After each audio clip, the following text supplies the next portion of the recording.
Associate sponsor UltraTech cement. Chhatrapati Shivray हिंदू हृदय सम्राट शिवसेना प्रमुख माननीय बाळासाहेब ठाकरे, आपल्या राज्यघटनेचे शिल्पकार भारतरत्न डॉक्टर बाबासाहेब आंबेडकर यांना अभिवादन करतो। आपल्या पक्षाचे पक्षप्रमुख आदरणीय उद्धवसाहेब ठाकरे, राष्ट्रवादी काँग्रेस पक्षाचे सर्व आदरणीय पवारसाहेब, काँग्रेस पक्षाचे अध्यक्ष श्रीयुत मल्लिकार्जुन खरगेजी, व्यासपीठावर उपस्थित असलेले आपल्या सर्वांचे एक दमदार नेते, माजी आमदार आणि विद्यमान शिवसेना जिल्हा प्रमुख माझे मित्र संजयराव कदम,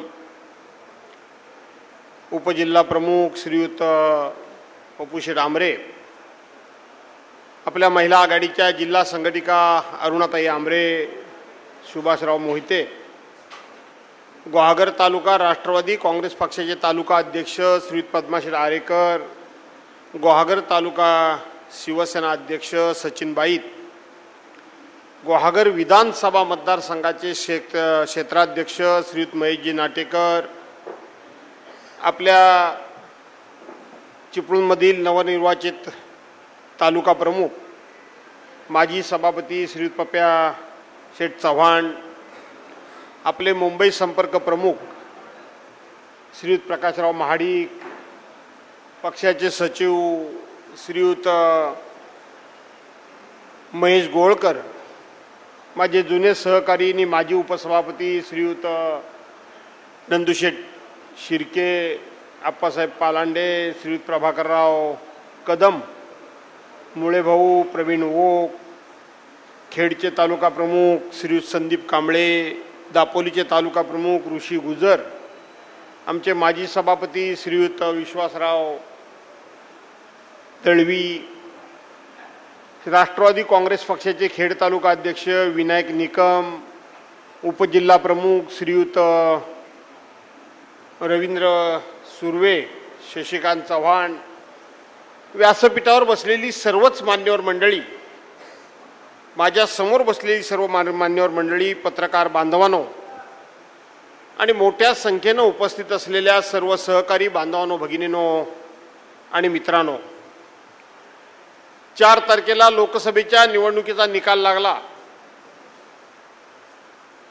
आणि या निकालामध्ये संपूर्ण देशामध्ये एकंदरीत राजकीय परिस्थिती आपल्या सर्वांच्या समोर आली।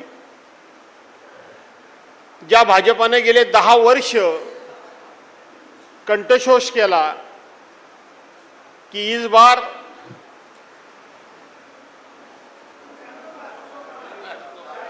त्याच्या अगोदर 10 वर्ष कंठशोष केला की हा देश आम्हाला काँग्रेस मुक्त करायचा आहे, काँग्रेस मुक्त भारत करायचा आहे, अशा प्रकारच्या वल्गना केल्या आणि आता तर त्यांची एवढी मजल गेली कि इस बार 400 पार। मध्यंतरी तर छोटी मोटी पार्टियां इस देश में हमें रखनी ही नहीं है, हमें खत्म ही करना है, अशा प्रकारच्या देखील वल्गना झाल्या आणि म्हणून अतिशय एक सत्तेचा उन्माद, प्रचंड अशी शासकीय यंत्रणांचा वापर करून आलेला माज, सर्वसामान्य माणसाच्या घरावर ईडीची, सीबीआयची, एनआयची, इन्कम टॅक्सची, पोलिसांची, एसआयटीची रेट टाकून प्रत्येकाला हैराण करून सोडलं होतं, जगणं मुश्किल केलं होतं आणि आता तर त्यांची इतकी मजल गेली होती की 400 पार, इस बार 400 पार।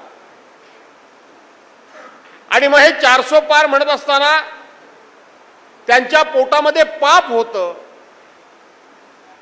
त्यांच्या पोटामध्ये दुष्ट हेतू होता आणि तो दुष्ट हेतू भारतीय जनता पार्टीच्या खासदारांच्या तोंडातून बाहेर आला की इस बार 400 पार आम्हाला कशाला पाहिजेत, तर या देशाला डॉक्टर बाबासाहेब आंबेडकरांनी दिलेली जी घटना आहे ती घटनाच आम्हाला बदलायची आहे।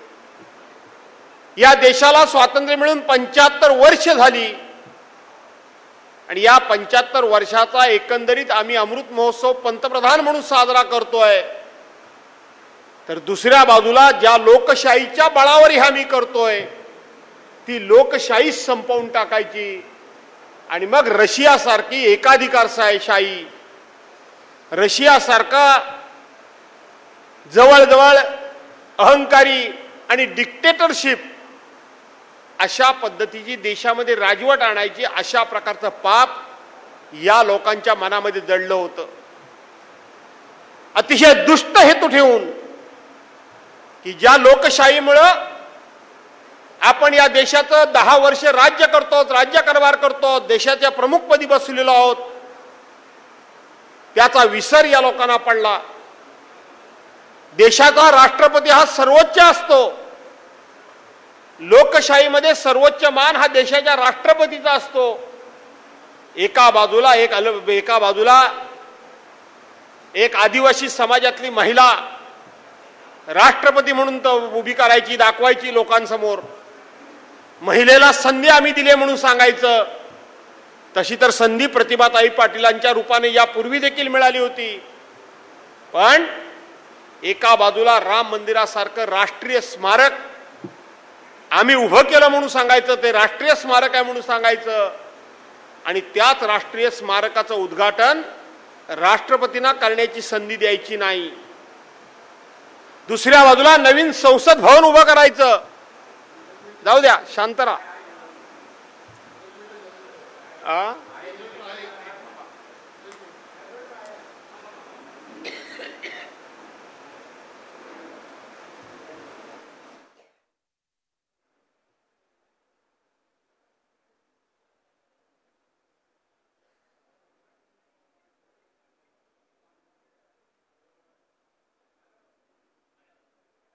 जाऊ दे, शांत राहा.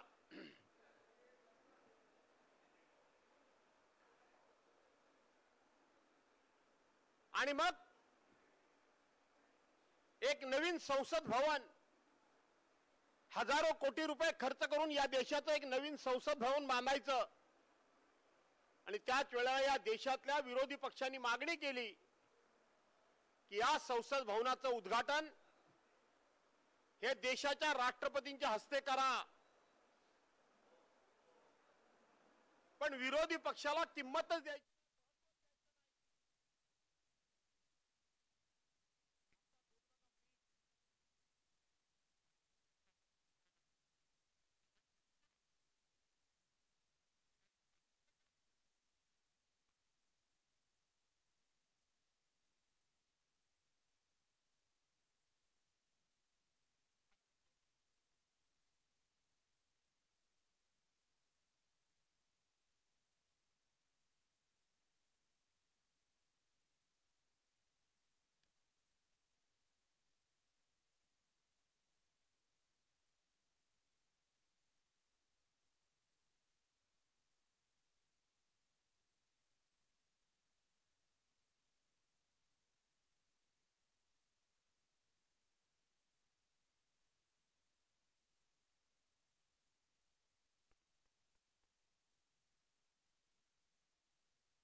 आणि म्हणून एक प्रचंड हजारो कोटी रुपये खर्च करून संसद भवन उभं केलं गेलं. विरोधी पक्षांनी काय मागणी केली? संसद भवन हे लोकशाहीचं मंदिर आहे आणि नियमाप्रमाणे, प्रथेप्रमाणे, परंपरेप्रमाणे या संसद भवनाचं उद्घाटन हे देशाच्या राष्ट्रपतींनी केलं पाहिजे. पण देशाच्या पंतप्रधानांनी विरोधी पक्षाचे लोक आले नाही तरी चालतील, पण फोटो फक्त माझाच निघाला पाहिजे. देशाच्या सगळ्या परंपरा धुळीस मिळाल्या तरी चालतील, पण मी म्हणेन तेच घडलं पाहिजे. अशा एका अहंकारामध्ये संविधान बाजूला सारून खांद्यावर शिंगूर घेऊन त्या ठिकाणी नावाला कोण असलेले धार्मिक गुरु बोलवले आणि उद्घाटन केलं.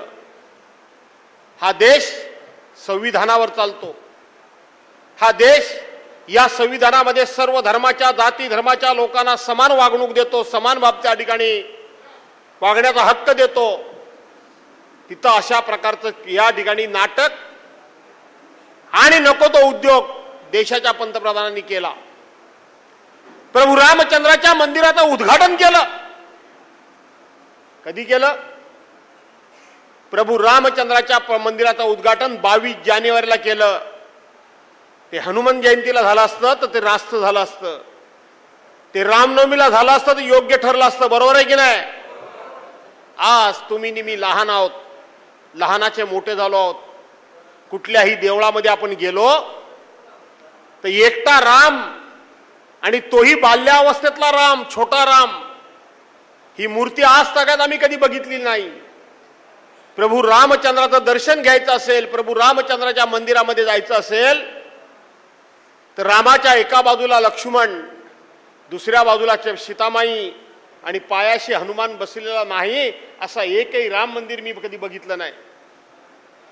पण याने रामाची मूर्ती तिथं बसवत असताना मोठी मूर्ती सुद्धा बसवली नाही. छोटा राम आणला, बाल्यावस्थेतला राम आणला. सीतामाईपासून दूर राम केला, लक्ष्मणापासून दूर केला, मारुतीपासून राम दूर केला. लक्षात ठेवा, बाल्यावस्थेतली मूर्ती आता तारुण्यावस्थेतली मूर्ती तुम्ही स्थापन करणार आहात काय? पण इथं यांचं पाप होतं. त्यावेळेचे सगळे फोटो बघा. राम मंदिराच्या दिशेनं पंतप्रधान नरेंद्र मोदी चाललेत, त्यांचा एवढा मोठा फोटो आणि हातामध्ये ह्यांच्या नरेंद्र मोदींच्या हाताला धरून प्रभू रामचंद्र देवळात चाललेत. म्हणजे रामापेक्षा मोठा कोण? नरेंद्र मोदी. विष्णूचा 13वा अवतार ऐकून घ्या. हे तुम्हाला शेवट लोकसभेची निवडणूक संपली म्हणजे संपलं नाही.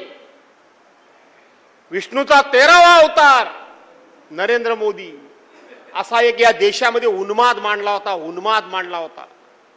छोटे पक्ष बरोबर ठेवायचे नाहीत, काँग्रेस मुक्त भारत करायचा, संविधान संपवायचं, राज्य घटनेला महत्व द्यायचं नाही, विरोधी पक्षाचा सन्मान राखायचा नाही, इथं प्रथा परंपरा पाळायच्या नाहीत, जे मनाला वाटेल ते करायचं. आज तागायत या देशामध्ये घुमट नसलेल्या मंदिराचा उद्घाटन झालेलं कधी ऐकलंय तुम्ही?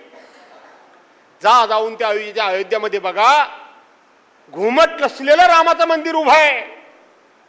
म्हणजे मी करीन ते, मला पक्षामध्ये कोणी आवाज द्यायचा नाही, मला पक्षामध्ये कोणी विरोध करायचा नाही. मातृ संघटना असलेली RSS सुद्धा 10 वर्षे तोंड बंद करून मूग गिळून गप्प होती. एवढं विस्तारानं सांगण्याचं कारण भावानो बहिणींनो एवढ्या करतात आहे की इस बार 400 पार. आणि मग आपले पक्षप्रमुख उद्धव बाळासाहेब ठाकरे यांनी आवाज दिला, अरे इस बार 400 पार नहीं तो तुम हो जाओगे, हो जाओगे. आज तडीपार झाले ते. तुम्हाला दिसायला फक्त ते सत्तेवर दिसतच असतील, दिसायला सत्तेवर दिसत असतील, पण खऱ्या अर्थानं ते सत्ताच नाही, सत्ताच्युत झालेले आहेत. त्या नितीश कुमार आणि त्या TDPचे चंद्राबाबू नायडू यांच्यासमोर गुडघे टेकायला लावलंय काम. ही कोणाची ताकद? ही ताकद कोणाची? अशा पद्धतीने ज्यांच्या डोक्यात सत्तेची मस्ती गेली होती त्यांना जमिनीवर आणण्याची ताकद ही सर्वसामान्य मतदाराची आहे, या लोकशाहीची आहे, या लोकशाहीची आहे. आणि म्हणून ती देशामध्ये लोकशाही एक जबरदस्त असा सगळ्याच राजकीय पक्षांना, मी कुठल्या एका पक्षाला म्हणत नाही, एक जबरदस्त असा उपदेश, एक संदेश देऊन गेली की तुम्ही श्रेष्ठ नाही. नी माझी सगळी भाषणं तुम्ही काढून बघा युट्यूबवरची. मी सांगत होतो की जनता जनार्दन मोठा आहे. लोकशाहीमध्ये आम्ही मोठे नाही, जनता मोठी आहे, जनता मोठी आहे.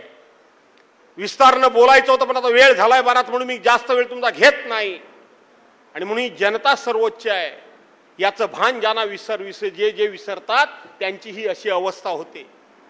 फार काळ हे राज्य टिकणार नाही, केंद्रामधलं सरकार फार काळ टिकणार नाही. तुम्ही बघितलं कोणाकोणाला काय काय दिलं त्यांनी, कोणाला काय काय नाही दिलं ते, बरोबर आहे ना? जे ना बिन बुलाए मेहमान ज्यांना म्हणतात, तू मान न मान मै तेरा मेहमान, ते आता रडत बसलेत, आम्हाला निमंत्रण पण नाही. शपथविधीचं काय लक्षात आलं की नाही तुमच्या? ज्यांनी पाठिंबा दिला, केवढ्या वल्गना केल्या होत्या, आम्हाला रेल्वे खातं मिळालं पाहिजे, आम्हाला लोकसभेचं अध्यक्षपद मिळालं पाहिजे, कोण म्हणाला आम्हाला बांधकाम खातं मिळालं पाहिजे. दिलं तर घे, नाही तर जा. आता कळून चुकलंय त्यांना, कारण ह्यांच्याकडे विरोधी पक्षाचा मान सन्मानच नाही. ह्यांना गरज संपली की हे कोणावरही उलटतात. काय सांगत होते हे सांगत होते काय की आमच्या नरेंद्र मोदींचा फोटो लावलात म्हणून शिवसेनेचे उद्धव बाळासाहेब ठाकरेंचे 18 खासदार निवडून आले. आज माझ्या मित्रपक्षांनी गैरसमज करून घेऊ नये, मी सर्वांचाच सन्मान बोलवलंय, सर्वांना बोलवलंय. मी बॅनर आत्ता मागे बघितला, मी बघितला नव्हता सगळ्या नेत्यांचे फोटो आहेत की नाही तर आहेत. मला सांगितलं पाहिजे की आज अशा प्रकारचा चमत्कार घडलाय. संजयराव कदमांच्या नेतृत्वाखाली या जिल्ह्यातलं आपल्या भागाचं तुम्हाला काम पक्षाचं करायचंय. काल परवापर्यंत भाजपवाले सांगत होते की नरेंद्र मोदींचा फोटो तुम्ही आमचा लावलात म्हणून तुमचे खासदार निवडून आले. मी टाहो फोडून प्रत्येक ठिकाणी सांगत होतो, अरे 2012 पर्यंत 2014 पर्यंत कोण होते नरेंद्र मोदी? 2014 पर्यंत एकाही आपल्या राजू गव्हागरकर एकाही आपल्या बॅनरवर नरेंद्र मोदींचा फोटो नव्हता, भाजपच्या पण नव्हता. फक्त 1988 सालापासून जर फोटो कोणाचा होता तर एकमेव नेते हिंदू हृदय सम्राट शिवसेना प्रमुख मान्य बाळासाहेब ठाकरे यांचा. मी माझ्या परवाच्या इंटरव्ह्यूमध्ये सांगितलंय की तुम्ही आम्हाला सांगत होतात की आमचा नरेंद्र मोदींचा फोटो लावता म्हणून तुमचे खासदार येतात. आज तुमचे 9 निवडून आले. मी आज तुम्हाला सांगतो, आज आमचं धनुष्यबाण जर चोरलं नसतं, आमचा पक्ष चोरला नसता आणि आमच्या शिवसेना प्रमुखांचा जर फोटो तुमच्या बॅनरवर लावला नसता तर तुमचे सगळ्यांचे 4 सुद्धा खासदार या महाराष्ट्रामध्ये निवडून आले नसते. 4 सुद्धा खासदार तुमचे निवडून आले नसते. नियती आपला न्याय करत असते. ज्या बाळासाहेबांबद्दल तुम्ही सातत्याने बोलत होतात, त्यांच्या सुपुत्राबद्दल वाटेल त्या मर्यादा सोडून तुम्ही बोलत होतात. तुमची जी काही ज्यांची लायकी नाही ती सुद्धा चिलटी पिलटी बोलत होती. पण आज चमत्कार महाराष्ट्रामध्ये घडलाय. काय घडलाय की 48च्या 48 लोकसभेच्या उमेदवारांच्या बॅनरवर हिंदू हृदय सम्राट मान्य बाळासाहेब ठाकरेंचा फोटो होता, नरेंद्र मोदींचा नव्हता. आमच्या आघाडीच्या तर बॅनरवर असणारच, तो होताच, काँग्रेसच्या होता, राष्ट्रवादीच्या होता, शिवसेनेच्या होता. पण भाजपाच्या बॅनरवर सुद्धा बाळासाहेबांचा फोटो होता. एकनाथ शिंदेच्या बॅनरवर बाळासाहेबांचा फोटो होता आणि अजित पवारांच्या बॅनरवर बाळासाहेबांचा फोटो होता. पण आमच्या मात्र इंडिया आघाडीच्या फोटोवर बॅनरवर नरेंद्र मोदींचा फोटो नव्हता. हा नियतीचा न्याय आहे. याला नियती म्हणतात. नियती प्रत्येकाचा हिशेब करत असते. मोहन मिरगल वगैरे माझ्याबरोबर जुने राजू भागवत वगैरे काम करणारे लोक बसलेले आहेत. माझ्या आयुष्यामध्ये अनेक चढ उतार आले. मी नेहमी सांगत असतो, नियती न्याय करत असते. मी अन्यायानं कधी वागत नाही. इथं नियतीनं ह्यांच्या विरोधात न्याय केला आहे, यांना अक्कल शिकवलेली आहे. आणि म्हणून आज देशामध्ये काँग्रेस मुक्त भारत म्हणण्याची वेळ, आज भाजपा मुक्त भारत म्हणण्याची वेळ आली आहे. ही लोकशाहीची ताकद आहे. आणि ह्या ताकदीला नमन करण्याकरता म्हणून या आपल्या ग्वाघर विधान रायगड लोकसभा मतदारसंघातून आपले उमेदवार आनंदराव गीते हरले असतील. पण मी बघितलं, मी त्या प्रचाराच्या वेळेला सांगितलं होतं, मला मनापासून कोणी बाकीच्यांनी वाईट वाटून घेऊ नये. पण सातत्यानं मला विरोध करणारे एक संघाचे कार्यकर्ते जे एका वर्तमानपत्राचे प्रमुख प्रतिनिधी आहेत, सकाळ ह्या वर्तमानपत्राचे, त्यांनी परवा खूप छान लिहिलं होतं. खूप छान लिहिलं होतं. त्यांनी लिहिलं होतं की भास्कर जाधवांनी तेव्हाच सांगितलं होतं की मी मायक्रो प्लॅनिंग करतोय. निवडणुकीच्या वेळेला मी कधी सभा घेत नाही, मी कधी सभा घेत नाही, पण माझं प्लॅनिंग व्यवस्थितपणे असतं. मी संपूर्ण महाराष्ट्रामध्ये फिरत होतो. तुम्हाला अभिमान वाटेल की तुमच्यातलाच तुमचा एक सहकारी किमान 18 लोकसभेच्या मतदारसंघामध्ये जाऊन आला. 18 लोकसभेच्या मतदारसंघात आपल्या पक्षानं थोड्या काही गोष्टी भावनेच्या आरी जाऊन केल्या, आपल्या निवडून आलेल्या जागा दिल्या. मी माझ्या पूर्वीच्या भाषणामध्ये 10 तारखेच्या भाषणात पण मी सांगितलं होतं की ज्या 5 लोकसभेच्या जागा माझ्याकडे आहेत त्यातल्या सगळ्या जागा यावेळेला आले तर नितीन गडकरी येतील, आले तर असं बोललो होतो. बाकी सगळ्या आपल्या येतील आणि त्याप्रमाणे सगळ्या आपल्या जागा आल्या. आम्ही मेहनत केली, आघाडी करता केली, पण तरी सुद्धा माझ्या पक्षाला एका दुसरी त्यातली जागा जर मला घेता आली असती तर मला आनंद वाटला असता. माझ्या पक्षाला मला आनंद वाटला असता. आम्ही कोल्हापूरची निवडून आलेली जागा दिली. आम्ही सातत्यानं अमरावती जागा निवडून येणारी आम्ही सोडली. आम्ही रामटेकची जागा निवडून कायम आम्ही आलेली निवडून आम्ही सोडली.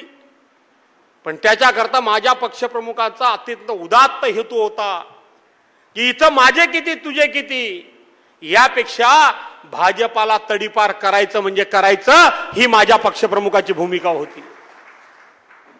आणि म्हणून मला इथं काही भरपूर काम काय नव्हतंच. मी नियोजन केलं होतं संजय राव, आणि मी निवडणुकीत नाहीच सभा घेत, आणि हे जाहीरपणे मी सांगितलंय. पण मी माझं व्यवस्थितपणे प्लॅनिंग करतो, आणि त्या प्लॅनिंग प्रमाणे फक्त आणि फक्त एकाच जिल्हा परिषद गटाचं माझं प्लॅनिंग करायचं राहून गेलं, ते म्हणजे वहाळ. वहाळचं आम्ही मीटिंग लावली होती प्लॅनिंग करायला. जसं आपण प्रवीण आपल्या सगळ्या गटांचं प्लॅनिंग बसून व्यवस्थितपणे गाव वाईज केलं. मी तुमचं ट्रेनिंग म्हणजे तुमच्याकडून मला ट्रेनिंग मी ठेवणारच आहे की काय नसताना कशी मिळतात ही, पण माझी पण काहीतरी कला अशीच आहे. आणि वहाळचं मी ठेवलं, आणि त्याच दिवशी पक्षाच्या पदाधिकाऱ्यांनी बैठक लावली परस्पर. म्हणजे मी अगोदर डिक्लेअर केलं होतं की अशा अशा पद्धतीने बाकीच्या गटाची, सगळ्या गटाची झाली, अंकुश झाली ना आपली गटाची सगळ्या, पप्पू शेख, तशाच पद्धतीनं सगळ्या गटाचं झालं वहाळचं. दुर्दैवानं त्याच वेळेला पक्षाच्या पदाधिकाऱ्यांनी बैठका परस्पर लावल्या, आणि तेवढंच फक्त माझं नियोजन करायचं राहिलं. आणि माझ्या संपूर्ण मतदारसंघामध्ये संजय राव 204 मतांनी फक्त मी तिथेच मागे गेलो. न पेक्षा आम्ही 30 क्रॉस केलीच असती वाटेल त्या परिस्थिती. नक्की काय कोकमकर, माझं लक्ष तुमच्याकडे उशिरा गेलं. मला वाटलं होतं रमेश कुमार आलाय नाही, पण नंतर लक्ष गेलं आमचा संजय गोसावी पण आलाय. दादा सकपाळ आलेत की नाही, कुठं आहेत? दीपक वगैरे आलाय की नाही? रवी आलाय, तुम्ही बघितला. आणि म्हणून ते नियोजन करायचं राहून गेलं. तिथं फक्त सोडलं तर बाकी सगळं व्यवस्थितपणे झालेलं आहे.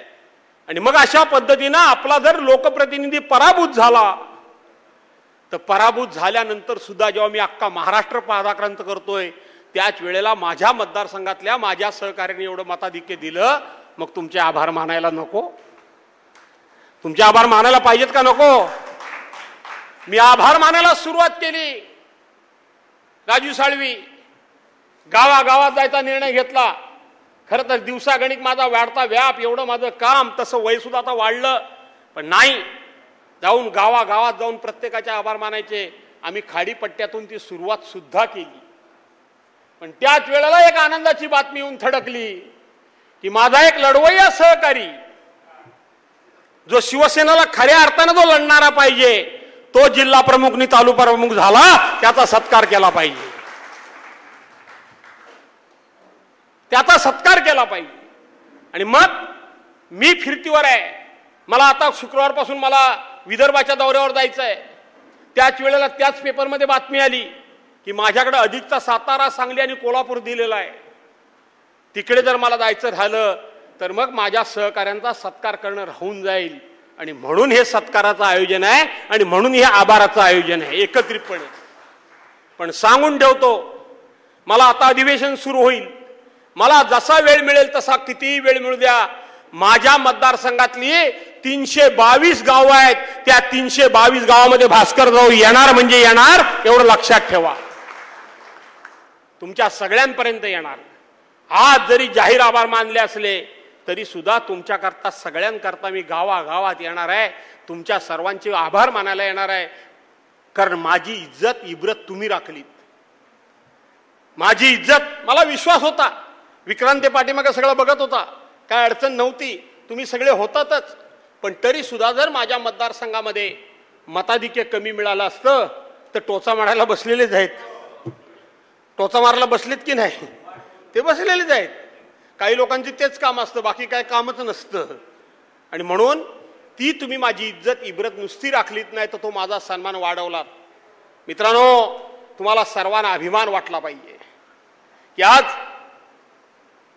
पूर्व विदर्भामध्ये 30 आमदारकीच्या जागा आहेत, त्या 30 जागा आणि आता इकडच्या जवळजवळ 30 जागा, 60 आमदारांची एक प्रकारची जबाबदारी दाखवून माझ्या पक्षप्रमुखांनी माझ्यावर विश्वास दाखवला, याचा तुम्हाला अभिमान वाटला पाहिजे. 60 जागा केवळ मी माझी जागा लढवणार एवढ्या परिस्थितीत, मग तो निवडून आला आमदार रघुनाथराव की झालं काम, एवढं माझं काम नाही. 60 जागांवर आज मला त्या ठिकाणी काम करायची संधी मिळते, याचा अर्थ 60 जागांच्या ठिकाणी माझ्यावर विश्वास दाखवला जातोय, याचा तुम्हाला अभिमान नाही? 60 जागांवर कष्ट करणार, मेहनत करणार. मला विदर्भामध्ये काहीच अडचण नाहीये. विदर्भामध्ये ज्या 28 जागा आहेत त्यातल्या 15 जागा ह्या भाजपच्या निवडून आलेल्या आहेत. म्हणजे जिथं माझ्याकडे मोकळे आहेत तिथं थोडी आहे ती पश्चिम महाराष्ट्रात अडचण आहे, कारण तिथं काँग्रेस राष्ट्रवादीच्या का जागा जास्त निवडून आले आहेत. तिथं वाव कसा करायचा ते साला जरा कसं भाई, कारण शेवटी आघाडी आहे. पण तुम्हाला आज शब्द देतो, भास्कर जाधव आपली बुद्धी आपलं कौशल्य वापरेल आणि तिथंही शिवसेनेचा जबरदस्त शिरकाव केल्याशिवाय भास्कर जाधव राहणार नाही. करेल, सिस्टमॅटिक करेल. अंकुशला माहिती आहे, खेडला आपण काल जात होतो, कोण पॅगोडाला वस्तीला येऊन राहतोय, कोण खेडला वस्तीला राहतोय, कोण चिपळूणला येऊन वस्तीला राहतोय. सातारा, सांगली, कोल्हापूर माणसांना एवढा एक प्रचंड आनंद आणि विश्वास वाटलाय. मग माझ्या पक्षप्रमुखांना का माझ्याबद्दल विश्वास वाटला, त्याचं उत्तर हे आहे संजय गोलतकर, की ती माणसं इथे येऊन वस्तीला राहतायत आणि मला सकाळी भेटतायत. आज तुम्ही आमच्या भागात आलात, आम्हाला एक चांगल्या प्रकारचा आधार मिळाला. संजयराव, तुमचं कसब काय आहे ते मला माहिती आहे. लढा ही सगळी पोरं लढणारीच आहेत, का हायगाय करायची नाही अजिबात. पप्या, प्रश्नच नाही तुझ्याबद्दल. माझा गेले कित्येक वर्षाचा तू सहकारी आहेस, पण तू माझा जवळचा आहेस म्हणून काय तुझी मी नेमणूक केलेली नाही. तो माझा स्वभाव नाही. पक्षाला कुठं उपयोग आहे, पक्षाचं काम कोण पुढे नेऊ शकेल कोणाला माहित नाही. पप्या काय आहे तो, तुम्ही बाकी त्याचा वरचा स्वभाव बघता, तो आता वरचा तेवढा बदल त्याचा बघता. पण उत्तम संघटन एखाद्या गावाच्या बैठकीवर गेला तर बैठक जिंकल्याशिवाय उठत नाही तुमच्यासारखा, लक्षात ठेवा. पप्या हा गावाच्या बैठकीवर गेला तर जिंकल्या, प्रत्येक वेळी तो विजयी होतोय, कोणाला माहित नाही. तो स्वतः 2 वेळा निवडून आला, तो 2 वेळा ना तू सभापती झाला, त्याची सौभाग्य युती समोर बसली आहे, त्यांना त्यांनी निवडून आणलं. त्या भागात प्रत्येक वेळी आम्हाला पक्षाला त्यांनी मोठं यश दिलं. पप्या 72 गावं तुझ्याकडे आहेत, थांबू नकोस. महेश नाटेकर, तुम्ही बरोबर चला, तुम्ही गुहागरचे मतदारसंघ आहेत आणि भाऊला जिथं पाहिजे तिथं बोलवा. मी आज तुम्हाला सांगतो, भास्कर जाधव विषय सोडा. जे कोणी वल्गना करत होते ना की आमची भाजप बाबेदा, तुम्ही पण आज आलाता आणि म्हणून आमची अशी भाजपा वाढेल नाही तशी भाजपा वाढेल, मी तुम्हाला आज सांगतो, मला अजिबात गर्व नाही. पण तुमच्या सगळ्यांच्या विश्वासावर माझ्यासमोर उमेदवारी करायला कोणी येईल असं मला वाटत नाही. मला वाटत नाही. गावागावात येऊन बसेन, पुन्हा बसेन. आणि या वेळेला विशेष करून मला बौद्ध समाज आणि मुस्लिम समाजाचे खास करून आभार मानायचे आहेत, त्यांचं अभिनंदन करायचं आहे. काही नव्हती आमच्याकडे यंत्रणा. काय आपल्याकडे यंत्रणा होती हो संजयराव? ना गाडी, साधं पत्रक, काही नव्हतं. गाडी, घोडं, साधन सामुग्री, व्यवस्था काही नव्हती. तरी सुद्धा आम्हाला एवढं मताधिक्य मिळालं. त्याच्यामध्ये मी निश्चितपणे सांगतो की आमची ओरिजिनल मतं होती ती होतीच. काही आमची स्वतःच्या हक्काची मतं बाजूला गेलेत, त्याचाही अभ्यास मी केलाय. पण त्याच्यामध्ये मुस्लिम आणि बौद्ध समाजाची मतं मोठ्या प्रमाणामध्ये आमच्या वाट्याला आली आणि म्हणून त्यांच्या आभार मानायला पण मी तुम्हाला बोलवलं. आजच्या निमित्तानं मला संपूर्ण रत्नागिरी जिल्ह्यातल्या संघटनेला आणि महाविकास आघाडीला सांगायचं आहे की राजापूरच्या टोकापासून मंडणगडच्या टोकापर्यंत भले आमचे हे दोन्ही वीर, आमचे दोन्ही उमेदवार पराभूत झाले असतील, पण आज निश्चितपणे तुमची माझी सर्वांची छाती गर्वानं फुगली पाहिजे की राजापूरच्या टोकापासून ते मंडणगडच्या टोकापर्यंत सगळ्या ठिकाणी शिवसेना आणि महाविकास आघाडीच लीडला आहे, बाकी कोण नाहीये. त्यामुळे कोकणामध्ये भाजपाला थारा नाही आहे. शिंदे गट सोडून टाका आणि म्हणून सर्वांनी एकत्रितपणे लढा. स्वतः मोठं होण्याकरता लढा, दुसऱ्याला छोटं होण्याकरता लढू नका. स्वतः मोठं होण्याची स्वप्न बघा. इथं जर दोन रेषा मारलेल्या असतील तर समोरच्या माणसाची रेषा मोठी असेल आणि आपली रेषा छोटी असेल तर त्याची रेषा छोटी करून पुसून तुमची रेषा वाढणार नाही. काही लोक इतकी कोत्या बुद्धीची आहेत, मी नाही मोठा झालो तरी चालेल पण जो संजय कदम मोठा होता कामा नये. अरे कोण संजय कदम आहे? शेवटी आपण पक्षातली माणसं, एका कुटुंबातली माणसं आहोत, याचं भान सर्वांनी ठेवा. हे सांगण्याकरता म्हणून मी या ठिकाणी उभा आहे. फार वेळ काही घेणार नाही. देशामध्ये वाजले की 12, पुन्हा येईन पुन्हा येईन, पुन्हा येईन पुन्हा येईन पुन्हा येईन. आता काय चाललंय? जाऊ द्या की जरा, वाजले ना, चाललंय ना. आजचं संघाची मला पत्रकारांनी प्रतिक्रिया विचारली. मी संघाबद्दल काहीही बोलत नाही, त्यांच्याबद्दल मी आदर राखतोय. पण त्या पत्रकार परिषदेमध्ये सगळ्यांचं म्हणणं असं आहे की अजित पवारांच्यावर सगळं त्या ठिकाणी संघाने ढकललंय. तशी वस्तुस्थिती अजिबात नाहीये. अजित पवार आणि एकनाथ शिंदेला तो बाहेरचा मार्ग दाखवायची ती लाईन आहे. हळूहळू तुमच्यामुळे नुकसान झालंय, संघाला बोलायला लावायचं. इकडे तर म्हणायचं संघ राजकारणात नसतो, असंच म्हणतात की नाही. येतात ते कसे येतात? हे पहा, आमचा राजकारणाशी काहीही संबंध नाही. येतात की नाही? काय विलास वागे, तेवढी वर्गणी तेवढी द्या, राजकारणाकरता नाही धर्माकरता तेवढी द्या. तुम्हाला माहिती आहे काय गमत घेऊ काय 2-4 मिनिटं तुमची? हे तुम्हाला उपयोगी पडेल प्रभाकरराव. बा म्हणायला गेले. बोलतो त्याची बोलतोय ना अजून. आणि म्हणून काय झालं, वाजलेत बरेच म्हणून थोडंसं, पण ते वाजू द्या थोडे. आणि म्हणून तुम्हाला मला रत्नागिरीच्या लोकांना हेच सांगायचं, सगळ्यांना मी बाहेर फिरेन पण आमच्या अरुणाताई म्हणाल्याप्रमाणे शेवटी मला माझं घर मजबूत ठेवलं पाहिजे. माझ्या जिल्ह्यावर माझं ताई लक्ष राहायलाच पाहिजे, राहणारच आहे, राहिलंच पाहिजे. पण ठीक आहे, जिल्ह्यातला अर्धा भाग काय त्यांचा निर्णय काय तो घेईल. पण संजयराव तुमच्या नेतृत्वाखाली अर्धा भाग आपण मजबूत करू. तुम्ही मगाशी मला म्हणालात की थोडा आम्हाला अधिकार द्या. मी तुम्हाला सांगतो, संघटना वाढी करता थोडा नाही 100% अधिकार तुम्हाला. जा. माझा स्वतःचा मुलगा जरी चुकला तर त्याला बोललात तरी मी तुम्हाला विचारणार नाही, आज एवढे अधिकार देऊन तो. स्वतःचा मुलगा चुकला तरी सुद्धा संघटनेपुढं, पक्षापुढं, संघटनेच्या शिस्तीपुढं, पक्षहितापुढं माझा मुलगा मला प्रिय असेल तर तो घरी, इथं नव्हे. आणि हे तुम्हाला आजपर्यंत इथं आहेत अनेकांना मी सभापती केले, नगराध्यक्ष उपनगराध्यक्ष केले, अनेकांना जिल्हा परिषद पंचायत समिती केले. मी रामदास कदमांसारखं बोलत नाही, आज पहिल्यांदा बोलतोय. मी केले, मी कधीच बोललो नाही. अनेकांना नगरसेवक केले. एकानं सांगावं, हा मोहन मिरगल सारखा काही वर्षाचा सिनियर माझा सहकारी नगरपालिकेत आहे, हा इथं पप्या माझा इतके वर्षाचा सिनियर आहे. विचारा त्यांच्या कामामध्ये साधा कधी मी हस्तक्षेप केला, कधी चौकशी केली? विचारा महेश नाटेकरना. पण त्यांनी शिस्तीत वागलं पाहिजे ना, का नाही वागलं पाहिजे? का नाही तुम्हाला ते मान्य? का त्यांनी पण डोक्यात हवा घालून घेतली पाहिजे? आम्ही जेव्हा तुमच्या कामामध्ये हस्तक्षेप करत नाही, तुम्हाला फ्री हँड देतो, तुमच्या सुखात दुःखात अडीअडचणीत आम्ही तुमच्या पाठीमागे आहोत. तुम्ही कितीही चुका करा, ज्याचा पप्या मागाशी बोलला, त्या चुका पहिल्यांदा मी निस्तरतो आणि नंतर बडबडतो. चूक केल्यानंतर मी कधी बडबडत नाही. पण तुम्ही जसे काय ब्रह्माचे अवतार, नरेंद्र मोदी नंतर तुम्हीच, असं जर कोण वाटत असेल तर त्याला जागेवर आणायला लागतो का नाही लागतो? आणायला पाहिजे ना. आणि म्हणून तुम्ही आणा असं मी तुम्हाला सांगतोय. मी कोणाबद्दल नाही बोलत आहे. माझा मुलगा जरी चुकला तरी पण शासन करा त्याला. हे पद्माश्री आरेकर यांच्याबरोबर मी काम केलं. विचारा त्यांच्या कामात 10 वर्षात कधी हस्तक्षेप केला काय? एकत्र बसून, एका गाडीमध्ये बसून, पदाधिकारी, जिल्हा प्रमुख असेल, तालुका प्रमुख असेल, अरुणाताई तो माझ्या बरोबर असला पाहिजे. 2 दिवस मी होतो, पण संजय गोलतकर माझ्या बाजूला, कारण त्या भागातली सगळी माहिती त्याला होती म्हणून मी विचारतो. मी काल त्याला स्वतःहून जरा तुम्ही थांबा म्हटलं. देवेंद्र मोरेंना गाडीत घेतलं. कुठे गेले देवेंद्र मोरे? गेले.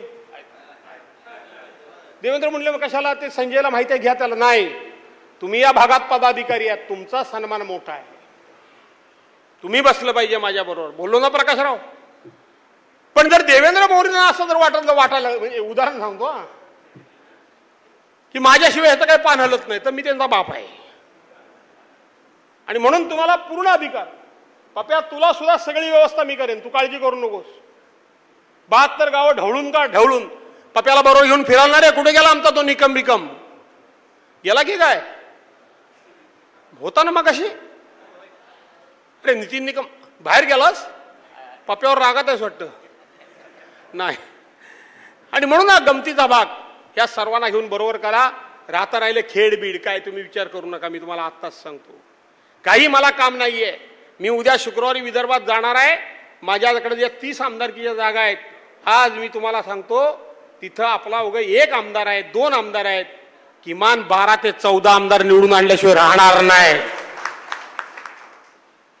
12 ते 14 आमदार निवडून आणणार आहे. पुऱ्या पश्चिम महाराष्ट्रामध्ये फक्त आपला एकच आमदार होता गारगोटीचा, तोही ते पलीकडे गेला शिंदे गटामध्ये, तो प्रकाश आबिटकर. तिथं आमदार नाही. सर्वांनी सहकार्य करा. पाठीमागं माझी अस्वस्थता वाढवू नका. तिथं सुद्धा महाविकास आघाडीला व्यवस्थित यश मिळवून दिल्याशिवाय राहणार नाही. नक्की राहीन, मेहनत करीन, कष्ट करीन, घराघरापर्यंत जाईन. मला माहित आहे लोकांची नाडी काय, ती लोकांना काय लागतं? प्रेम लागतं, दुसरं काय लागतं? गेल्या 5 वर्षामध्ये अपेक्षेप्रमाणे माझ्याकडून कामं झाली नाहीत, पण लोकांना कामं का झाली नाहीत तेही माहिती आहे. उद्धव साहेबांनी मंजूर केलेली कामं ह्या नालायकांनी स्टे दिला. हे इतके नालायक आहेत. मगाशी कोणतरी म्हटलं की सगळ्यांना अंगावर घेता तुम्ही. मलाही माहित आहे मला काय त्रास आहे. तुम्ही कधी कोणाला सांगत नाही, सांगत बसत नाही, कारण मी नेतृत्व करतो. माझा त्रास मीच निस्तरला पाहिजे. अहो, माझ्या मतदारसंघातले हिदवी मधले संजय राव, एका घरातली 10 माणसं मेली. पप्पू, 10 माणसं एका घरातली मेली, माहिती आहेत ना? एका चितीवर 7 प्रेत आणि एका चितीवर 3 प्रेत, 2 प्रेत आणि एक वेगळं होतं. मुंबईत गेलं. मुख्यमंत्री असतील, उपमुख्यमंत्री असतील, अध्यक्ष असतील, ह्यांच्याकडे 10 वेळा खेपा घातल्या. 10 वेळा सभागृहामध्ये ह्यांच्यावर तोंडसूक घेतलं. पण हे इतके निर्लज्ज आहेत. बाकीच्यांना आम्ही एवढी मुख्यमंत्री फंडातनं मदत केली, तेवढी फंडातनं मदत केली म्हणून आम्हाला मेसेज पाठवतात, अंगाचा तिळपापड होतो. एकाही माणसाला त्यांनी 1 रुपयाची मदत दिली नाही. यांच्या बापाच्या घरचे होतं काय ते? एकाही माणसाला इतके हे नालायक आणि निष्ठुर आहेत. माझ्या मतदारसंघामध्ये 3-4 माणसं पोलवरून पडून मेली. 3 मुलं त्या ठिकाणी ह्याच्या नदीमध्ये वाहून गेली. विकास काम काय काय सांगताय तुम्ही मला? इतके हे निष्ठुर आहेत. काँग्रेसने 50 वर्ष राज्य केलं, कधी मागच्या सरकारने केलेल्या कामाला स्टे दिला नव्हता. यांनी स्टे दिला. आम्ही कोर्टात जाऊन उठवला. 1 पैशाचं काम नाही. काल मी तुमच्या खेळात हेच विचारत होतो पंत, की रामदास कदम 20 वर्ष नुसते भुरकत होते, एवढा काम केला, तेवढा काम केला, हा रामदास कदम, हा दाढीवाला, पाणी दे बावा, पाणी दे बावा, वगैरे वगैरे. सरकार कोणाचं होतं? 5 वर्ष 95 ते 99 फक्त विश्वासराव युतीचं सरकार होतं. बाकी वेळेला काँग्रेसचं सरकार होतं.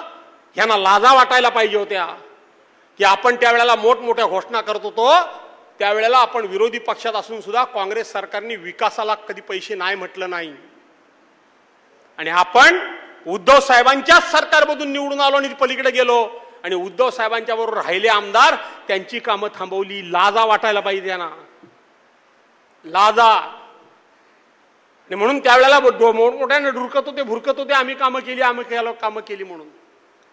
काँग्रेसने त्यावेळेला विचार काय मांडला तो लक्षात ठेवा, की जो पालकमंत्री असताना मी विचार मांडला, एकानं सांगावं की भास्कररावनी अडवलं. काँग्रेसने एक विचार ठेवला होता, आम्ही काम करतो ते विरोधी पक्षाच्या आमदाराचं करत नाही, तर तिथल्या जनतेनं ज्याला निवडून दिलं त्या जनतेचं आम्ही काम करतो. केवढा मोठा विचार आहे, लक्षात घ्या. निवडून भले लोकांनी दिलं असेल, पण त्या काम जनतेचं आहे. यांनी आमची कामं थांबवली.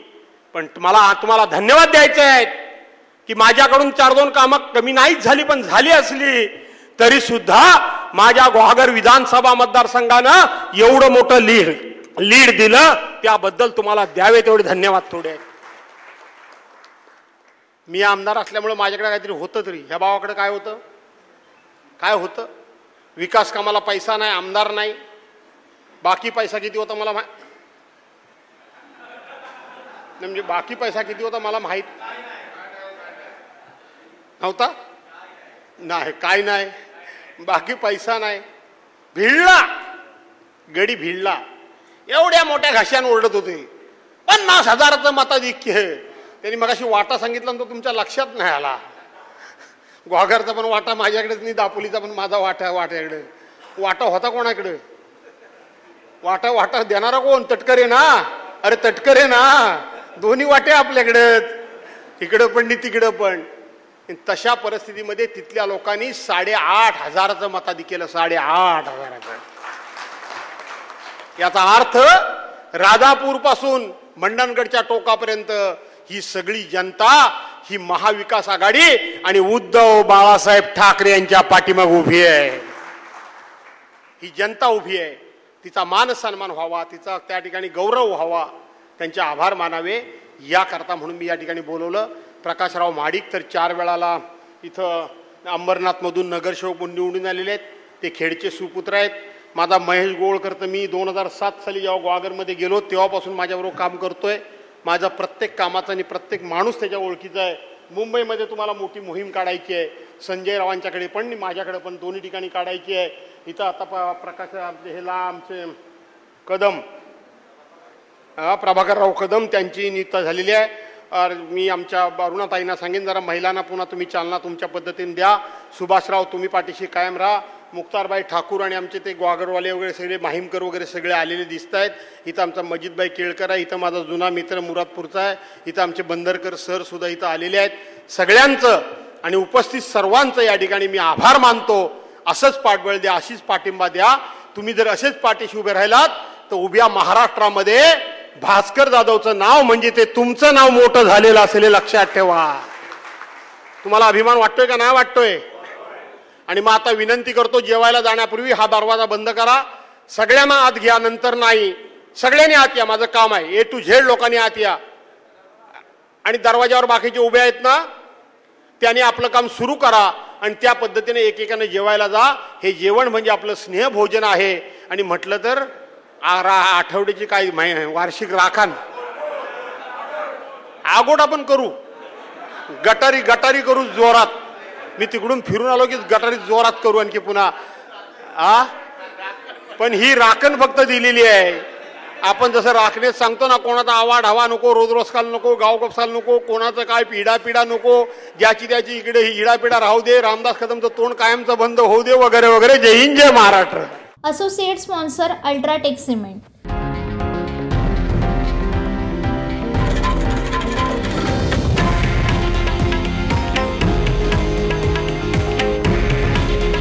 हे आहे देशातील नंबर 1 न्यूज नेटवर्क आणि आपण पाहत आहात TV9 मराठी.